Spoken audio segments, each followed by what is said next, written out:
الله وكفى وسلام على عباده الذين اصطفى أما بعد فقد قال صلى الله تعالى عليه وسلم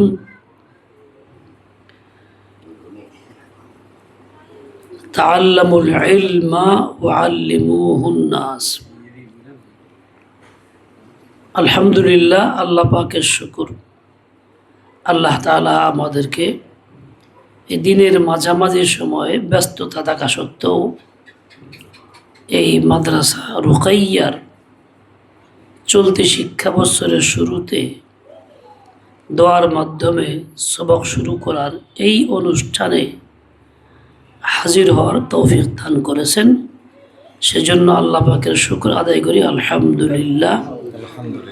অনেক ওলামায়ে কেরাম আগে বলে আসছেন, যারা বয়ান করছেন, আপনারা এই কথাগুলি শুনছেন, আপনাদের জন্য পাথেও হয়েছে। আমার হাতে সময় খুব কম, এখনই যাওয়া দরকার। তারপরেও মুরব্বীরা আছেন, বসছেন, আমিও বসছি, সুযোগ দিচ্ছেন আল্লাহ, তাই এক দুটি কথা বলি। যা বলবো তা আপনারা জানেন, আপনাদের কাছে আলোচনায় আসছে, আগেও জানেন। নতুন করে বলার অর্থ হইল এই, ইয়া তাকাররারা ফিল কলবি। কোনো বিষয় যদি একাধিকবার সামনে আসে, আলোচনায় আসে, শোনা হয়, সেটা অন্তরে বৈশা যায়। এই জন্য আল্লাহ তাআলা কোরআনে পাকের মধ্যে বিভিন্ন নসিহতের কথা একাধিক জায়গাতে আলোচনা করছেন। হাদিসে পাকেও বিভিন্ন নসিহতের কথা বেশ অনেক জায়গাতেই আলোচনায় আসছে। মুহাদ্দিসিনে কেরাম কিতাবগুলি সাজাইছেন এমনভাবে, যার মধ্যে এক একটা বিষয়ে মুকাররার সেকাররার 1, 2, 3, 4, 5, 7 বারও আছে। কেন? যাতে করে শুনতে শুনতে অন্তরে বসে যায়, বাস্তব জীবনে আমলে আসে। আল্লাহ পাক আমাদেরকে ওই রকম বিষয়গুলি বুঝার, আমল করার তৌফিক দান করেন। ভিতরে যারা আছো ছাত্রী, তালিবাতে উলুম, তোমরা এখানে আসলে মনে হয় অনেক, কিন্তু আমাদের আশপাশের গ্রামগুলিতে অবস্থান করে মা বোনদের সংখ্যা তোমাদের চাইতে অনেক বেশি। তোমরা যদি 200 মানুষ হয়ে থাকো, তার মোকাবেলায় আমাদের আশপাশে আছে 2 লাখ, কথার কথা বলছি। তাহলে তোমার এই 200 মানুষকে এমনভাবে ইলম আমলে মজবুতি অর্জন করতে হবে, যাতে তুমি বাকি 2 লাখ মা বোনদের সামনে, তাদের রসম রেওয়াজের সামনে, তাদের আজে বাজে কথার সামনে দৃঢ়তার সাথে থাইকা আমল করে যেতে পারো, এবং তাদেরকেও তুমি হেদায়েতের পথে আহ্বান করতে পারো। খুব প্রচণ্ড পানির জোয়ার বইছে, স্রোত খুব চলছে। তুমি যদি টিকে থাকতে না পারো খালের মাঝখানে, তো অন্যজনরে পার করবা কেমনে? তুমি আগে টিকে থাকতে পারলে আরেকজনে পার করতে পারবা। ওইরকম তুমিও যদি ইলমে আমলে মজবুতের সাথে টিকে থাকতে পারো, তবেই তুমি আরও 10 জনকে, আরও 20 জনকে এই পথের পথিক বানাইতে পারবা। তাই তোমার কাজ হইল গতানুগতিক পড়া না, শুধু পরীক্ষায় লিখলাম, পাশ করলাম, মুখস্থ জবাব দিলাম, পাশ করলাম, বোর্ডে নাম আসলো, মুখ নাম্বার সিরিয়াল এই আসছে, এইটার নাম আসলে ইলম না। প্রকৃত ইলম কোনটা? প্রকৃত ইলম হলো একটা নূর, যা হাসিল হওয়ার পরে আমল করা ছাড়া মানুষ সুখে থাকতে পারে না। কোনো এক লোক সরকার বাড়ির ছেলে, মাতব্বরি করে গ্রামে, কোনো এক বিষয়ে আমার কাছে আসছে তাবিজ নিতে। আমি তাবিজ দিব কেন? তুমি তো কোরআন শরীফ বিশ্বাস করো। কোন কি হুজুর? বিশ্বাস করি, নাইলে আইসি কেন? নামাজ পড়ি, কেন তো পড়ি না, তো বিশ্বাস কেমনে করলা? আল্লাহ তো নামাজ পড়তে কইছে, তুমি যদি বিশ্বাস করতা তো পড়তা।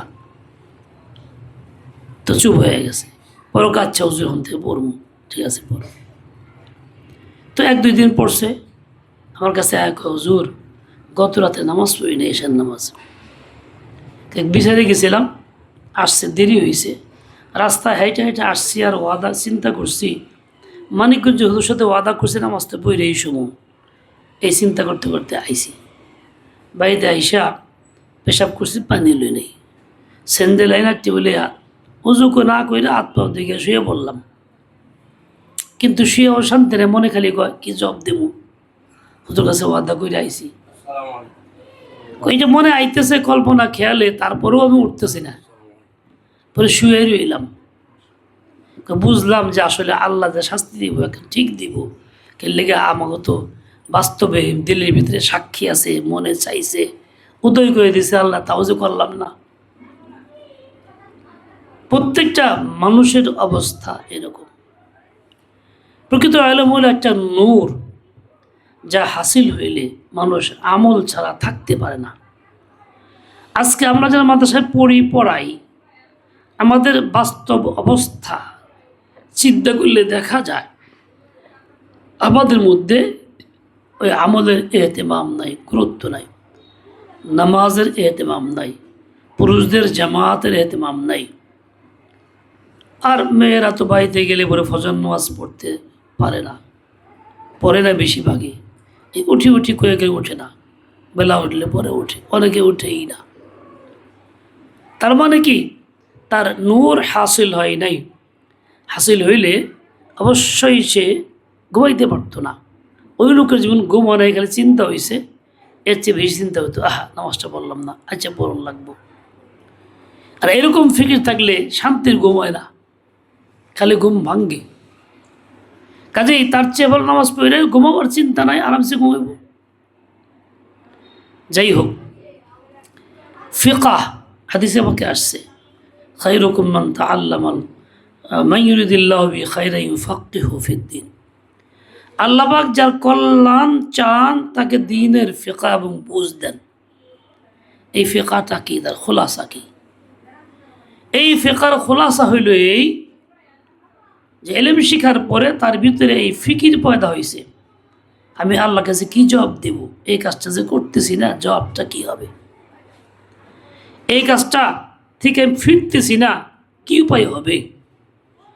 মনের ভিতরে চিন্তা প্রবল হয়, এই চিন্তা প্রবল হওয়ার নাম হলো ফিকা। তুই পড়াশোনা করবা, দিলের ভিতরে বুঝবা, ফিকা আল্লাহ দিবেন, অর্থ হইল এই পর্যায়ে পৌঁছাবেন তুমি এখন স্বস্তির নিঃশ্বাস ফেলতে পারবা না, বরং তোমার চিন্তা তোমাকে গ্রাস করবে, আমি এটা কাজটা গাফলত করতেছি, আল্লাহর কাছে কি জবাব দিব, মুখ দেখাবো কেমনে, উপায়টা কি হবে। যদি এই ফিকির গালেব হয়, বুঝবা তোমার ফিকা হাসিল হয়েছে। আর এই ফিকির গালেব না হইলে বুঝবা তোমার ফিকা হাসিল হয় নাই। কাজেই তোমার এই আসা যাওয়াটা হয়েছে, রসম পড়া হয়েছে, খাতায় লিখছ, মুখে পরীক্ষায় দিয়ে পাশ করছো, কিন্তু হাকিকতে ইলম তার মধ্যে আসে নাই।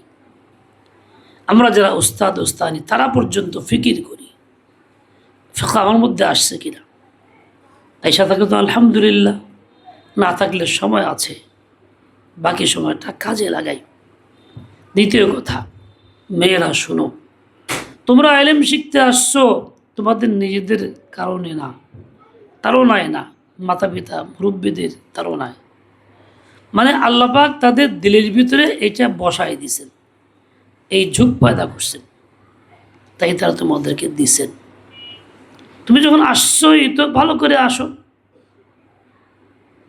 তার মানে সময়টা কাজে লাগাও, মনোযোগ দিয়ে পড়ো, শতভাগ সময় কাজে লাগাও, পরস্পরে গল্প গুজবে থাইকো না, বেশি সম্পর্ক বেশি করো না, আত্মীয় বাড়িতে বেশি যায়ও না, সব কিছু গুছায় গেছে। হ্যাঁ, যত সম্ভব সময় তুমি শতভাগ ব্যয় করবা এই ইলমের পিছনে, তাহলে আল্লাহ পাক তোমার কিছু ইলম দিব, ইলমের কিছু অংশ পাইবা। আর তা যদি না করো তো মোটেই পাইবা না। তুমি তালিবে ইলম, তালিবাতে উলুম, তুমি ছাত্রী। তোমার বৈশিষ্ট্য হইল দুনিয়ার অন্য সব মা বোনদের থেকে পৃথক থাকা। দুধ এর মিসাল হলো ইলম, ইলমের রূপ হইল দুধ। দুধ একটা স্বতন্ত্র রূপ আছে, সাদা ফকফকা, আকর্ষণ তার মধ্যে আছে, সুঘ্রাণ আছে, খাইতে ভালো লাগে। দুধ যখন চায়ের মধ্যে দেওয়া হয়, চা পরিবর্তন হয়ে সাদা হয়ে যায়। ঠিক ইলম তো দুধের রূপক আকৃতি। এই ইলম তোমার মধ্যে যখন আসবে, তুমি শিখবা, তোমার অবস্থাটা এরকম স্বচ্ছ হবে। তোমার আকীদা, তোমার আমল, তোমার চলাফেরা, তো ওঠা বসা সব কিছু নিয়ন্ত্রিত সুন্নত মোতাবেক হবে। মানুষের নজরে স্বচ্ছ দুধের মধ্যে দেখা যাবে। তুমি মানুষের নজরে সমাজের প্রভাবে প্রভাবিত হইবা না, বরং তোমার ইলমের এই উবক আকৃতি যে দুধ, এই দুধের রঙে অন্যদেরকেও সাদা বানায় ফেলবা। তোমার কারণে আশপাশের আপনজন, সমাজের লোকজন পরিবর্তন হবে, তারা দিনদার হবে, সহি বুঝ তারা পাবে। আর যদি তা না হয়, তুই তোর মতো আসো, তা তাদের মতো আছে, বোঝা গেল ইলম তোর মধ্যে আসে নাই। তুই পড়াশোনা করছো, রসম পালন করছো। শেষ কথা, আমাদের কাছে অনেক ঘটনাবলী আসে, মা বোনদের অনেক বিষয় আফসোস লাগে। যেমন এই 2-3 দিন আগে একটা ঘটনা আসছে, মা মেয়ে একসঙ্গে আসছে তদবির নেওয়ার জন্য। মেয়েটাকে বিয়ে দিছে, স্বামীটা একটু বেলাইনের, এখন সে এক পর্যায়ে 3 তালাক তাকে দিয়ে দিছে। মেয়ে বাবা বাড়িতে চলে আসছে, 1-1.5 মাস পরে ছেলেটা নিতে আসছে। মেয়ে যাবে না, তার কিছুটা বুঝ আছে, কিন্তু বাবা মা আত্মীয় সবাই মেয়েরা জোর করে দিছে, না তুই আমার কাছে বেশি বুঝস, ওর বুঝতে বেশি বুঝস, এই হারামের কাছে দিয়ে দিছে, হারাম করতে। মেয়েটা ওখানে যাওয়ার পরে স্বামীর সঙ্গে স্ত্রীর মতো থাকছে না, কারণে খুব মার দিছে। এরপরেও মেয়েটা বাধ্য হয়ে থাকতে হয় সেখানে। যাই হোক, এখন আসছে, কি করা যায়? আমি বললাম, তোমার তো স্বামীই নাই, তার জন্য তদবির কি? স্বামী থাকলে তদবির হইতো, মেজাজ ঠিক করার লেগা, ভালো পরিবেশের লেগা, ভালো ব্যবহারের লেগা। এটা তো সম্ভব না। তাকে তার মাকে বুঝাই দিছে। এখানে মেয়ের গার্জিয়ানরা সবাই মিলে হারাম কাজটা করতে বাধ্য করলো, তারা এই জিনাটাকে হালাল মনে করে দিল। যে জিনা হারাম, সেটাকে তারা হালাল করার চেষ্টা করলো। এতে ঈমান থাকলো কারো? না, একজনেরও ঈমান নাই, খুদ মেয়েরও না। কাজ ছিল কি না, দুনিয়া উল্টায় যাক, আমি যাব না। মা বলতো, মা তুই যা, আমি যাবো কেন? আমার জন্য হারাম, আমি যাবো না, তুই যা, তোর ভালো লাগে তুই জাগা। বলা উদ্দেশ্য হলো এই, তুমি একজন মেয়ে মানুষ, ওই 2 লাখে 200 জন, 1 লাখে 100 জন, তার মানে হলো প্রতি 1000-এ 1 জন। 1000 মোকাবেলায় তোমার ফিতনা 1000, শক্তি 1000, বাতিল 1000, তুমি একজন তার মোকাবেলায়। তোমাকে এমন দৃঢ়তার সাথে থাকতে হবে, ওই 1000 সাথেই তোমাকে মোকাবেলা করতে হবে। 1000 গালেব হইতে না পারে, তুমি একা গালেব হও, 1000 মাগলুব হোক, এই চিন্তা চেতনা নিয়ে কাজ করো, ইলম হাসিল করো, তাহলে তোমার এই ইলমটা কার্যকারী হবে। আর না হলে কার্যকারী হবে না। তুমি যাই কিছু পড়ো, কিতাবগুলি খুব ভালো করে পড়বা, নিজের যোগ্যতা এবারত পড়বা, সরাসরি হাতের মাধ্যমে না, এবং কিতাবাদি কমাস কম 75% তোমার নিজেই বুঝে আসে, এই পরিমাণ যোগ্যতা অর্জন করবা, বাকি যা উস্তাদের থেকে নিবা। শুধু আসা যাওয়াই না হয়। আর তুমি যখন বাড়িতে যাইবা, অনাবাসিক মাদ্রাসা বেশিরভাগ বাড়িতে থাকা লাগে, এরকম হয়। তুমি কিন্তু মাদ্রাসায় আসলে তালেবে ইলম, বাড়িতে গেলে সাধারণ মানুষ তা নও। মাদ্রাসাও তালেবে ইলম, বাড়িতেও তালেবে ইলম। তো 24 ঘন্টা জিন্দগি তালেবে ইলমের জিন্দগি, তোমাকে ওইভাবেই চলতে হবে। এই জন্য তোমার চাই হিম্মত, আন্তরিক সদিচ্ছা, পাক্কা নিয়ত, এরপরে আল্লাহর রহমত তোর প্রতি হবে।